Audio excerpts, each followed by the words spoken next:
The settlement life had to be a tough one as well as a rewarding one. From building to farming, everyone had their part to play. Not only did people have to worry about their own people, but from the outsiders, they wanted to take what they thought was theirs without any repercussions of their unwelcome visit. But as time passed, people learned new skills and resources became manageable. Settlements became bigger and more popular.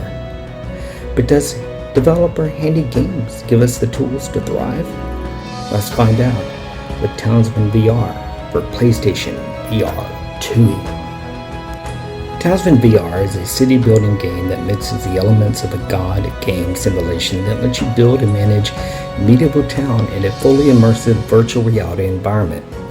Taking full advantage of PlayStation VR2's advanced features, including an improved display resolution, haptic feedback, and motion controls. So before going in and trying to build and expand the land, there are a few things that you should be aware of. First, this game is best played sitting.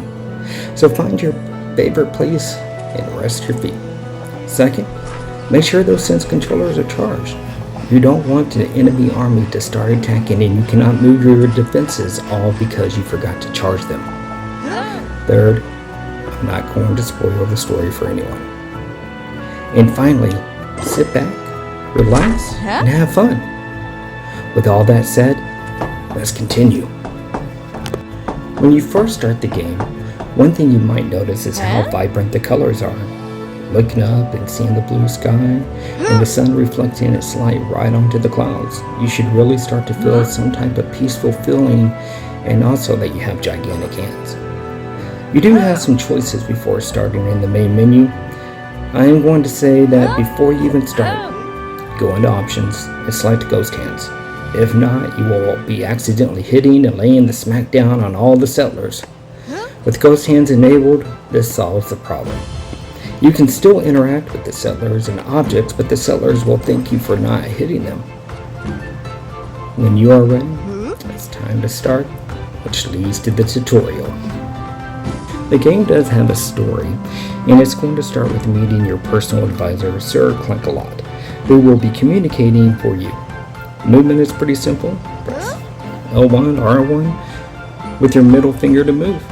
Grab anywhere to move back and forth or up and down. To move closer or further away, you would just move your hands close to each other or pull them apart. You will be grabbing resources, objects, and settlers with your thumb and index finger. That works extremely well. Just be careful not to drop the settlers in the water, or you will hear them make sounds like they are needing air, and where they weren't really planning to have a swim that day. You start out with a small island to get used to how things work.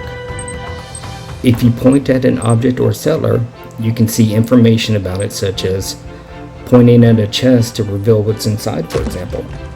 Later on, you will start to pay attention to what's going on, but when you first start, or really at any time, get in as close as possible and just look at the detail here.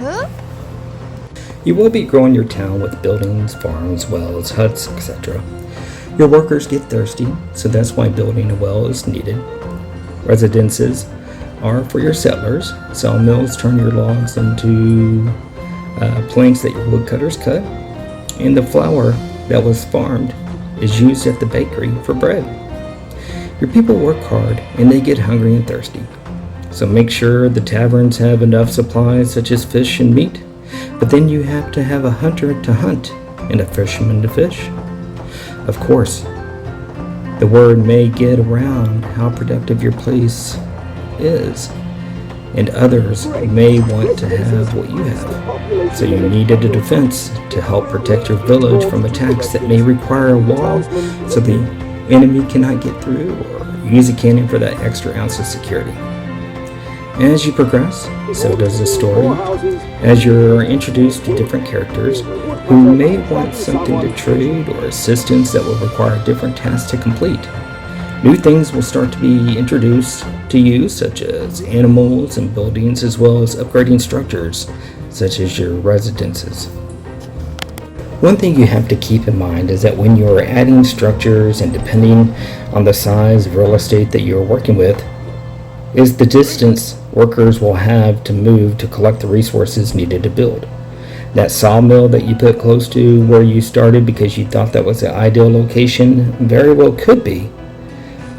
But when you are building on the other side of the map, it can take time. Sure, you could build more of the same structures, but things may get cluttered quickly.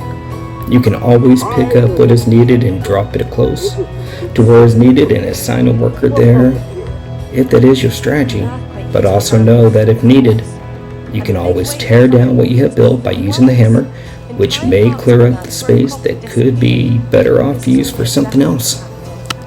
I have to go now and arrange a meeting with the king. In the meantime, you can make yourself useful here.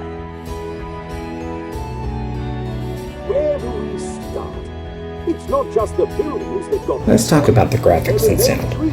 As I mentioned before, PlayStation VR2 brings vibrant colors to life. But it's not until you get up and close that you really start to notice how sharp the detail can actually be. Watching things being built and just everyday life of the settlers up close on their level really makes you appreciate the hard work that went into everything from the story to the sandbox mode. With the sound complements the game perfectly, with the accents of the voices to just the smallest sounds like sawing logs and hearing the fishermen cast their line into the water. It's a real joy to know that the simple sounds come alive as well thanks to the audio. And using the Pulse 3D audio headset, I had to sit back at times to listen to the people and the music.